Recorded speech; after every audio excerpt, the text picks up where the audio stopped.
You like to play games? No.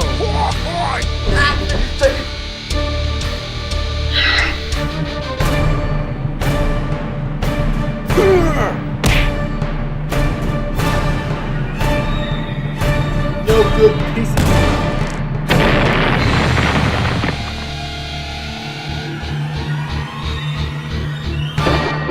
How about that? It's been 15 years since our very first Halloween special, Friday the 13th and Nightmare on Elm Street. And in all those years since, one of the more interesting things that have come along to celebrate those games were the NECA figures. They're action figures, but not from the movies, the NES versions. Look at that. Jason's purple, just like in the game, which further begs the question. Why was he purple to begin with? What were they thinking? Might as well have Grimace in a hockey mask.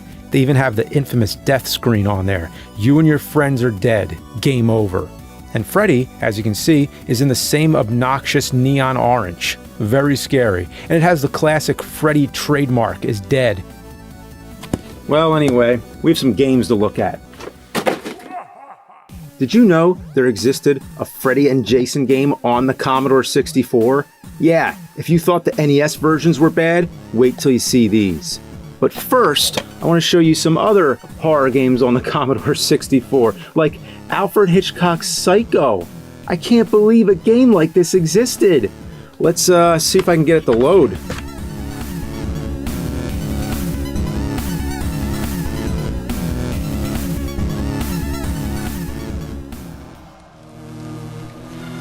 I've waited all these years, locked in this hellhole with your stupid That nerd, he had forgotten about our games.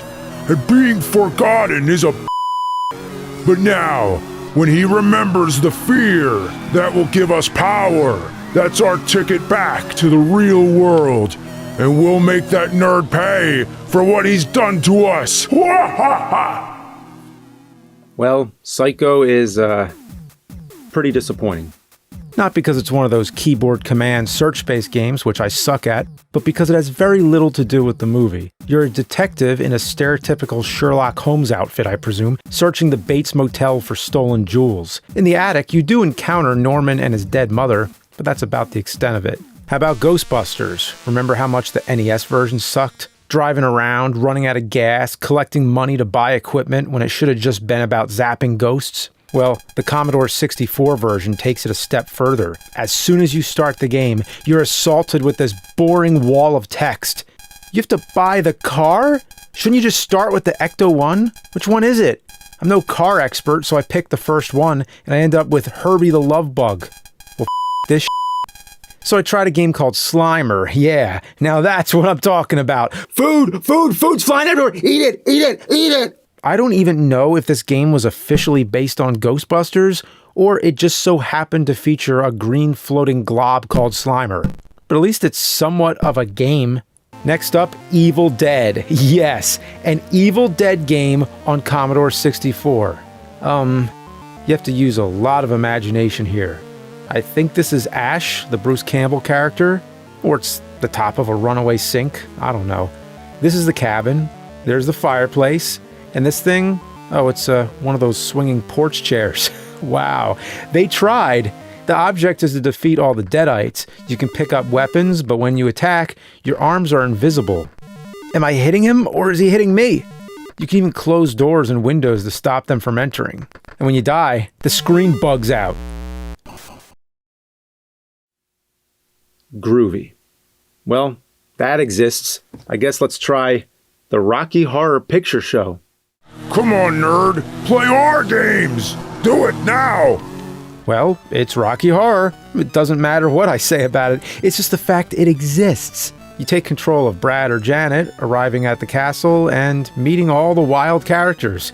If you're familiar with the cult film, you'll enjoy the fact that it has the time warp music. That alone makes it worth it. To serve up another spooky treat, we have The Munsters, based on the Monster sitcom. You might be wondering what the plot of a Munsters game could possibly be. Well, it's based on the episode where Lily Munster is busy running around the house shooting glowing orbs at zombies and floating skull bats. That was a good one. But hey, it's playable, and the whole time I'm sitting here with a smile thinking, I'm playing the Munsters. It even has the music. That always counts for something. Were there any Gremlins games on Commodore? Well, take your pick. There's Gremlins the Adventure, which is one of those guess which word to type in kind of games. At least the graphics are cool, that they tried their best to depict scenes from the movie. The other Gremlins game I came across is action-based. You take control of Billy, I presume, hacking up gremlins with his sword. Yeah, well, there is a sword in one scene of the film, but damn, maybe Billy should have kept that sword throughout the rest of the movie. Maybe then he wouldn't have been such a wuss. His mom, on the other hand, was badass. She killed almost every gremlin in that house. I think if you make a Gremlins game, she should be the main character.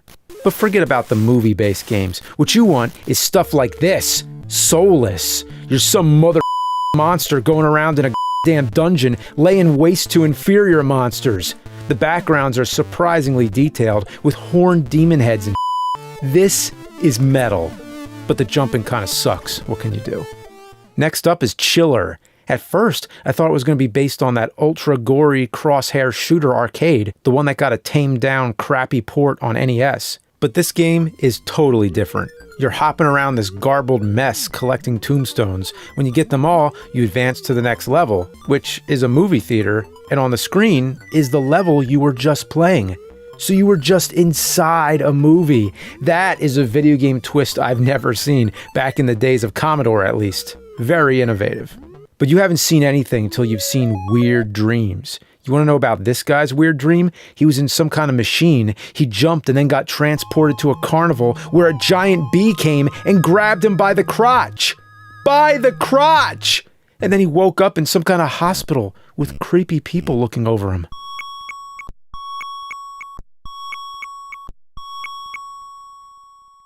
Whoa. That is genuinely scary. I wish I could get more of this game to work, but it keeps on glitching. Well, let's move on to the big one. Friday the 13th, the computer game. It says on the back of the box, before playing the game, make sure that you close and lock all doors, windows, and curtains, turn off all lights, use a candle if necessary, make sure Granny isn't in the room, and set the computer volume at maximum. Well, that's a bit of extra work. But hey, it'll help me kill some time while the game loads.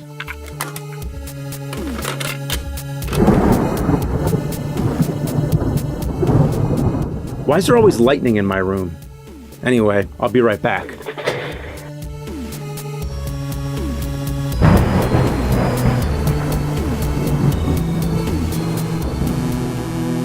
You're free, Jason! But don't kill him yet. Wait for me. All right, I'm all set. I did everything the box said. I just got to turn the volume up here. Or not.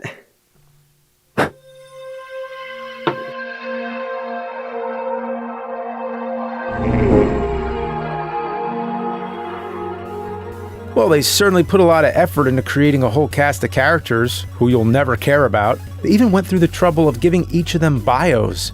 And as far as I remember, none of them were from the movies. In the manual, it even has photos, like some kind of yearbook. Who are these people? The game designers, maybe? Daryl Peters, called Dip by his friends. Daryl doesn't take life seriously and just wants to laugh. As you can see, the graphics are nothing much to applaud or complain about.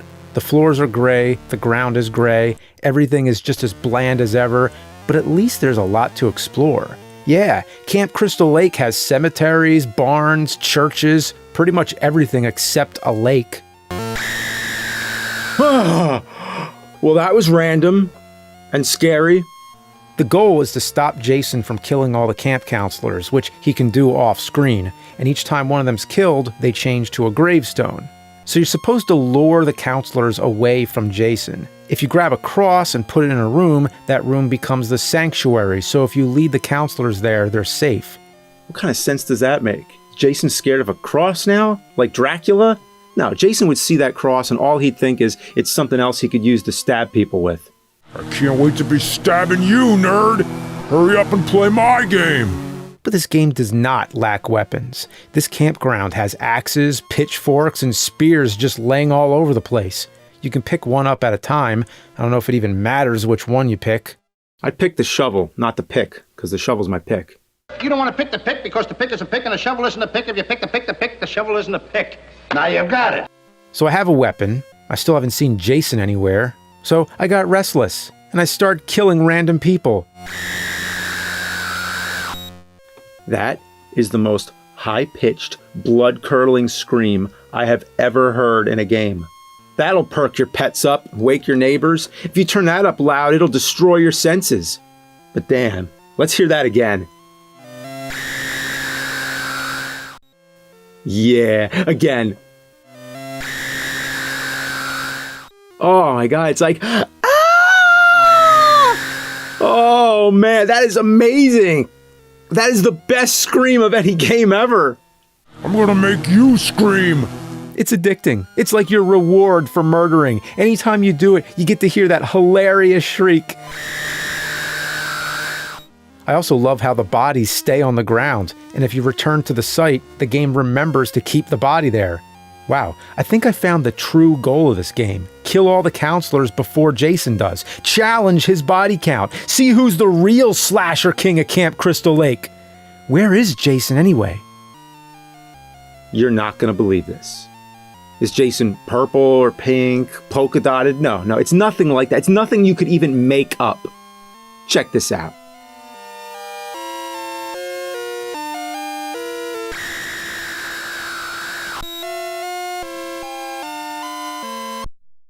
Jason is dead. Did you miss it? I killed Jason. Look again. That is Jason. All along, he's been disguised as one of the counselors. Oh, dude. How do I handle this one? This begs so many questions. First of all, how is that supposed to be Jason? He looks just like a normal guy. Oh, but he's wearing black clothing, so that makes him Jason. Where's the hockey mask? Even the back of the box mentions the mask, and it's on the damn cover. But why isn't he wearing it? I guess because he couldn't fit it under his rubber face disguise. And why is his real face so normal? You ever seen what Jason's real face looks like in the movies? It's quite distinct. How does Jason disguise himself? Especially when it's a girl. Does he put on a wig and a bathing suit? Oh, that would have been a great scene. Maybe it's based on the first movie when Jason wasn't the killer. Or maybe it's not Jason Voorhees. It's some other guy that just happened to be named Jason. Or maybe the game is just called Friday the 13th, but it's unrelated, kind of like that TV show that nobody cared about. Or maybe, just maybe, the game sucks. The funniest thing about this is that the best strategy to find out which of the counselors is Jason is to kill first and ask questions later. And it works! Just kill everyone in sight. Sooner or later, you'll get them. The game rewards you for such an extreme rash decision. Now, that should be a movie plot. The counselor kills everyone on the assumption they could be Jason, and thus becomes an even worse killer than Jason. What a twist. This is the least accurate movie-to-game adaptation I have ever seen. This couldn't be any less faithful to the films if the soundtrack had Old MacDonald Had a Farm. Let me tell you something. Maybe you laughed at that comment about the soundtrack having Old MacDonald Had a Farm, or maybe you only got a minor chuckle out of it, or maybe you felt indifferent about it. But one thing's for sure, you're certain that I'm joking. That would be a very rational way of thinking. But the strange thing is, I'm not joking. I am dead serious. What I have heard with my own ears is a Friday the 13th game that has Old MacDonald at a farm!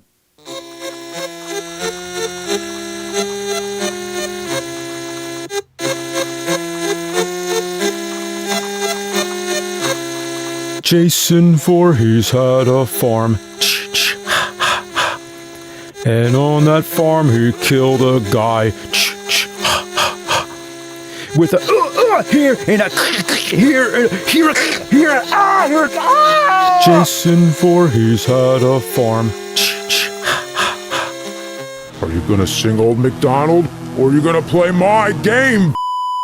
Now that's the perfect score to go along with people getting murdered over assumptions that they're an immortal serial killer. That should have been in the movies.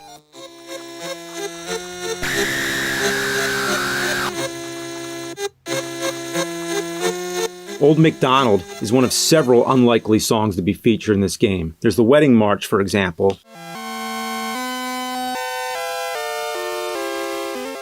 But things get weirder. Check out the manual. Variety is the word here. Friday the 13th, the computer game, has snatches of music familiar to everyone. Try to name them all. So it's a name that tune game? On top of being a slasher villain game? I'm genuinely perplexed. In that way, you could put whatever random bullshit you want in anything. That'd be like if I scattered random lol dolls all over the episode for no reason, just to be completely random, just to say later, hey, did you catch all 5? And yeah, I call them lol dolls. Lol dolls.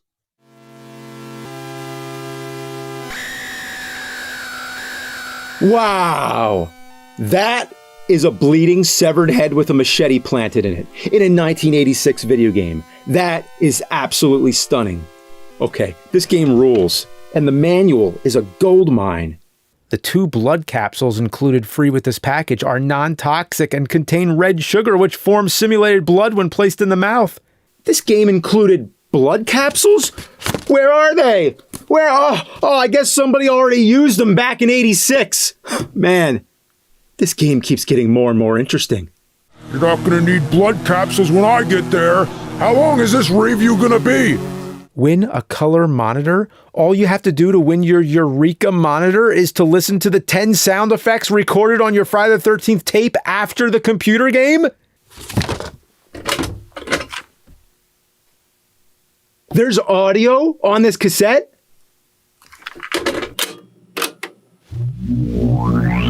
Welcome to the Friday the 13th Horror Sound Effect Competition. You can win a Eureka monitor, which you can touch. Write the number of each sound in the box opposite the most appropriate description? Finally, imagine what it would be like to own your own software house and decide what name you would give it? 5 entrants with the most dynamic and descriptive names will receive the prizes? House Productions. Anyway, I spent way too much time here, so let's move on to Nightmare on Elm Street. Yes! Now you're playing with power!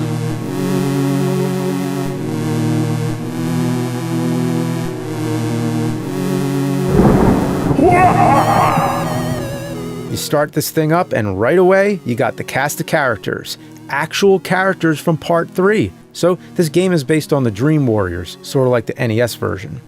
You start off from a bird's eye view as this little tiny white figure. I feel like I've seen this same pixelated character in other old video games. I bet if you had 20 of these little guys, it could be an old football game or something.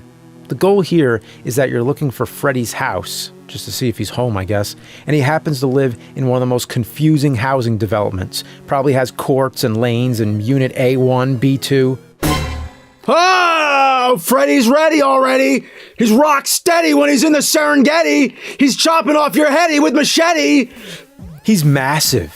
If I was walking around a neighborhood and this giant dude comes at me, I'd be like, I'm done, just get me.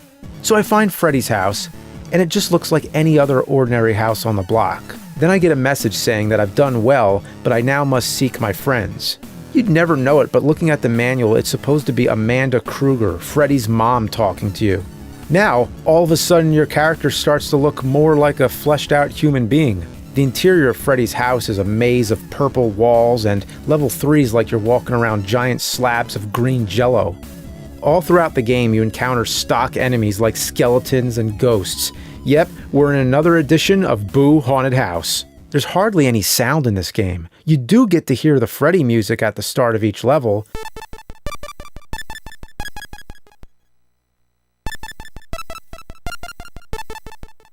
But during the gameplay, it's dead silent, except for a few sound effects here and there. It even tells you what it is you're supposed to be hearing. You hear Kristen screaming in agony in the distance? Geez, you couldn't actually have a scream? Like in Friday the 13th? You collect weapons and items because, hey, isn't that what all video games were about? You run around picking up junk. Yeah, that's what the 80s were all about. As kids, we were always carrying around a baseball bat, a magnet, some keys, holy water, magic dagger, you know. Somewhere you can get a gun, But what would a gun do against an immortal, soul-stealing killer who invades your dreams? Well, I think we're in the dream already, so maybe it's a dream gun. When you collect ammo, it says bullets taken. The terminology just doesn't seem right. Saying I took a bullet carries a much more serious implication. That'd be like if you were on a plane and the pilot said, "We're going down," but he meant to say, "We're making our descent." You can even get coffee cups, and as the game says, the coffee restores your soul. That's how I feel about coffee. We need a shirt of that. I bet you've seen all these coffee shirts that are out there. Some are mildly amusing, while others are straight up stupid, but they all share one thing. They express a love of coffee. Well, how about one from the Commodore 64 Nightmare on Elm Street that says, "Use coffee to restore your soul"? Some parts you have to pull a lever, but you'll barely notice it amongst all these cracks in the wall. Alright, kill the ghost. Oh wait, what just happened? A fatal disk error has occurred. Well, there's not much else to see in this game, but the manual has a tech support number. I think I'll call it.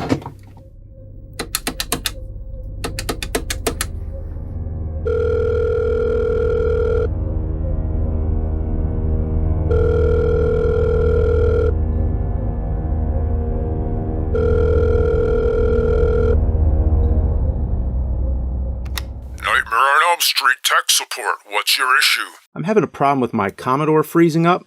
Okay, I'm happy to help. I just need a little more information. Do you want a slow death or eternal life in hell? Ha ha!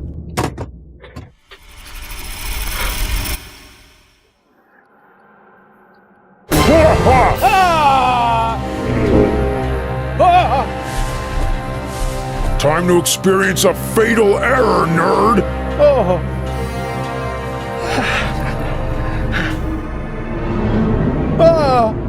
I'm gonna chop you to kilobits!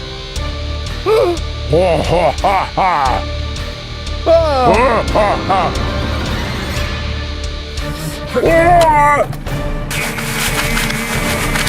Free you!